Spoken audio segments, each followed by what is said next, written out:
औज़ुबिल्लाहि बिस्मिल्लाहिर्रहमानिर्रहीम। तो कैसे आप सब? उम्मीद करता हूँ कि आप सब ठीक ठाक होंगे और खैरियत से होंगे। तो आज हम पढ़ेंगे last topic of chapter number 6 inheritance, जिसमें आज हम पढ़ेंगे थ्योरी ऑफ नेचुरल सिलेक्शन और डार्विनिज़्म। तो ये जो थ्योरी ऑफ नेचुरल सिलेक्शन किसने दी थी? ये दी चार्ल्स डार्विन ने, जो कि पैदा हुए 1809 में और वफ़ात पा गए 1882 में। एक इंग्लिश मैन थे और इन्होंने डिफरेंट प्लांट्स और एनिमल्स को स्टडी किया हुआ था और न्यू जो स्पेशीज़ उसने कलेक्ट की हुई थी और उसके अलावा उनको कैटेगराइज किया हुआ था। ठीक हो गया। 1859 में ही published a book origin of species. ये आपको याद रखना है कि origin of species book Charles Darwin ने लिखी थी 1959 में, जिसमें इसने थ्योरी ऑफ नेचुरल सिलेक्शन को प्रपोज किया, जिसमें इसने सिंपल एविडेंस दिए इवोल्यूशन के फेवर में और propose the mechanism of origin of species, मतलब कि ये जो स्पेशीज़ की मतलब कंटिन्यूस चेन आती आ रही है, तो ओरिजिन ऑफ स्पेशी का मैकेनिज्म इसने प्रपोज किया। The main points of Darwin's theory are as follow. अगर हम डार्विन्स की थ्योरी को देखें तो उसके कुछ पॉइंट्स ये थे। एक ये थी उसकी कि ओवर प्रोडक्शन, और दूसरी थी struggle for existence. Over production का मतलब क्या है? ओवर प्रोडक्शन में इसने कहा कि जो लिविंग ऑर्गेनिजम्स हैं वो रैपिडली रिप्रोड्यूस हो रहे हैं। ज़रा सी बात है, अगर वो रैपिडली रिप्रोड्यूस हो रहे हैं तो उसके ऑफ स्प्रिंग भी रैपिडली इंक्रीज होंगे। जैसे कह रहा है कि living organism reproduce rapidly, so day the number of their of spring could increase rapidly. तो ये थी ओवर प्रोडक्शन, मतलब कि लिविंग ऑर्गेनिजम्स का बढ़ना, उनका रिप्रोड्यूस होना रैपिडली और उनके ऑफ स्प्रिंग का भी रैपिडली इंक्रीज होना। उसके बाद दूसरी उसने point the struggle for existence, मतलब कि रहने के लिए जदोजहद करना, कोशिश करना। जैसे आप देखते हैं कि कोई क्लासेस में कोई स्टूडेंट जो है होशियार होते हैं, कोई डल होते हैं, तो या कोई होशियार होते हैं तो उनमें बहुत सारे होशियार होते हैं, तो उनमें कंपटीशन होता है। तो वो कहता है कि भाई मेरा नंबर फर्स्ट आया, मेरा नंबर सेकंड आया। तो इस स्ट्रगल फॉर एग्जिस्टेंस मतलब रहने के लिए भी कोशिश करनी पड़ती है। लिमिटेड रिसोर्सेज हैं, जैसे फूड और शेल्टर लिमिटेड है, और ऑफ स्प्रिंग जो है स्पेशी के वो compete not only with each other, सिर्फ और सिर्फ अपने सिर्फ स्पेशी के ऑर्गेनिज्म से कॉम्पीट नहीं करते, मतलब कि कंपटीशन नहीं करते, बल्कि दूसरे member of species, different species के जो मेंबर्स हैं उनसे भी कॉम्पिटेट करते हैं। भाई ये रिसोर्सेज हम लेंगे, आप नहीं लेंगे, उनसे कॉम्पिटिशन करते हैं, लड़ते हैं। ठीक हो गया। In this struggle a large number of individuals of each species are eliminated.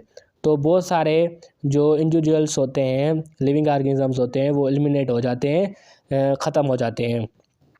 As a result the population remains stable. इससे क्या होता है कि पॉपुलेशन स्टेबल होती है। जैसे मैं एक बहुत अच्छा एग्जांपल दूं, आपके घर में कोई मेहमान आए तो फिर आप उसको मुर्गी खिलाते हैं। तो मुर्गी क्या है? मुर्गी की भी कोई स्पेशी है। फिर आपने क्या किया? उसको एलिमिनेट किया तो पॉपुलेशन स्टेबल हुई। तो ये एग्जांपल था, ऐसे ही मजाक में बोल दिया। और तीसरी नंबर पे हेरिटेबल वेरिएशन हम पीछे पढ़ के आए कि जो जेनेटिक मटेरियल में वेरिएशन आती हैं। Individuals of species differ from each other in their ability to obtain resources. ये हमने बात की कि जो इंडिविजुअल्स होते हैं वो अपने आप से और दूसरे अपने इंडिविजुअल से वेरी करते हैं, डिफरेंट करते हैं। उनके एबिलिटी भी डिफरेंट रिसोर्सेज होती हैं ऑब्टेन करने की। Withstand environmental extremes etc. These differences in characters are called minor variations. ये जो डिफरेंस आ रहे हैं करेक्टर्स में, मतलब कि उनकी एबिलिटी डिफरेंट है रिसोर्सेज को हासिल करने की विथ स्टैंड इन्वायरमेंटल एक्सट्रीम में, तो इनको हमारे माइनर वेरिएशन कहते हैं। सही हो गया। Darwin concluded death survival in struggle for existence not random but depends upon on a part of heredity constitution of the surviving individuals. Darwin ने ये भी कंक्लूड किया, जो स्ट्रगल फॉर एग्जिस्टेंस है सर्वाइव करने के लिए, वो रैंडम नहीं है, वो भी डिपेंड करती है हेरिडिटी कॉन्स्टिट्यूशन पर इंडिविजुअल के सर्वाइव करने में। दो individuals whose inherited characters fit them best to their environment. देखें, कोई भी इंडिविजुअल है या ऑर्गेनिज्म है, उसकी एक इनहेरिटेड कैरेक्टर्स होते हैं जो कि उसको पर पार्टिकुलर इन्वायरमेंट में फिट करते हैं। जैसे आप देखें, फिश है तो वो पानी में रहेगी, अगर हमें तो हम लैंड पे रहेंगे ह्यूमंस। तो मतलब कि इनहेरिटेड ये कैरेक्टर्स हैं जो कि हमें फिट करते हैं हमारी इन्वायरमेंट में और सर्वाइव करवाते हैं।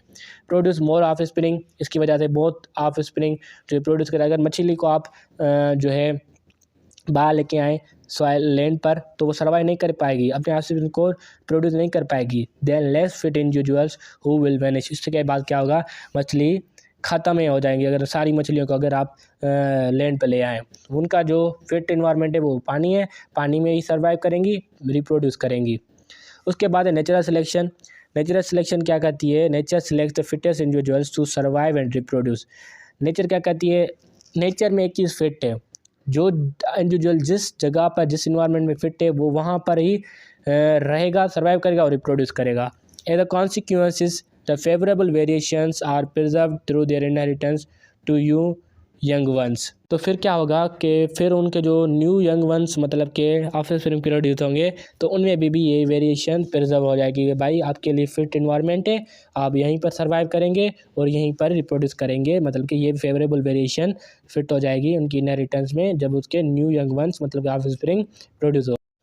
Over millions of years of variations, natural selection and inheritance, बहुत सारे मिलियन साल गुजर गए जिनमें ये वेरिएशंस आई, चेंजेस, नेचुरल सिलेक्शन और जो इनहेरिटेंस है, might have lead to accumulation within the species, accumulate रही है इस स्पेशीज़ में a number of characters with survival value, बहुत सारे नंबर्स करेक्टर्स के जो कि इनकी सर्वाइवल वैल्यू में पाए गए हैं। एज अ रिजल्ट स्पेशीज़ में slowly changes to a better new species.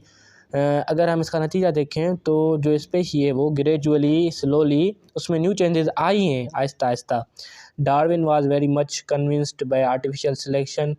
Darwin जो है आर्टिफिशियल सिलेक्शन के तरफ भी बहुत सारा कायल था, उसके तरफ मुतवज्जा था। और ये आप पिक्चर्स देख रहे हैं, इसमें लिखा हुआ है Darwin finches as a result of natural selection. Darwin ने क्या एग्जांपल दिया था नेचुरल सिलेक्शन का रिज़ल्ट में, इन चिड़ियाओं को दिया था।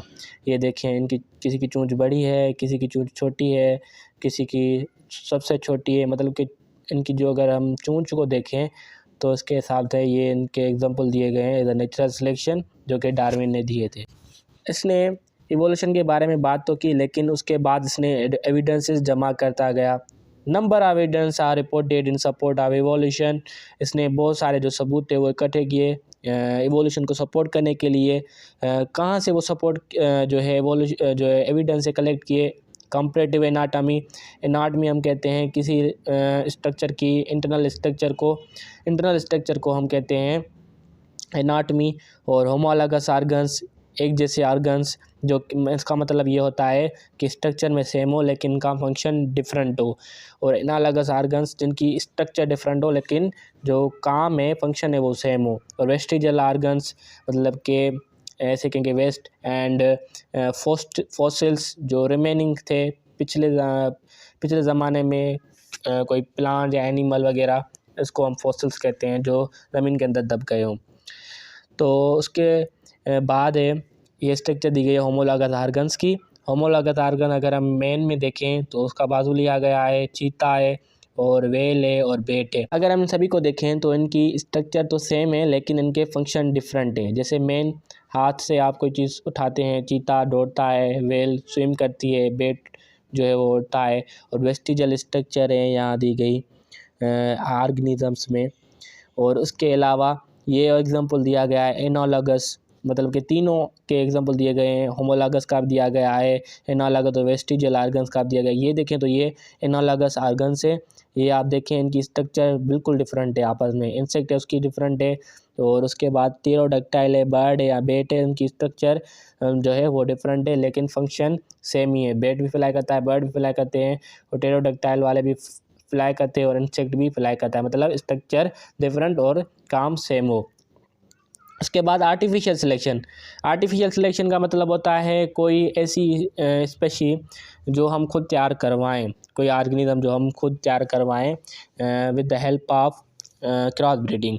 तो उसके एविडेंस क्या थे, artificial selection is the cross breeding of domestic animals and plants to produce specific desirable features. तो आर्टिफिशियल सिलेक्शन एक क्रॉस ब्रीडिंग है जिसमें क्रॉस ब्रीडिंग की जाती है डोमेस्टिक एनिमल्स की या प्लांट्स की, जिसमें जो हम स्पेसिफिक डिज़ायरेबल फीचर चाह रहे हैं वो हमें मिले उसमें।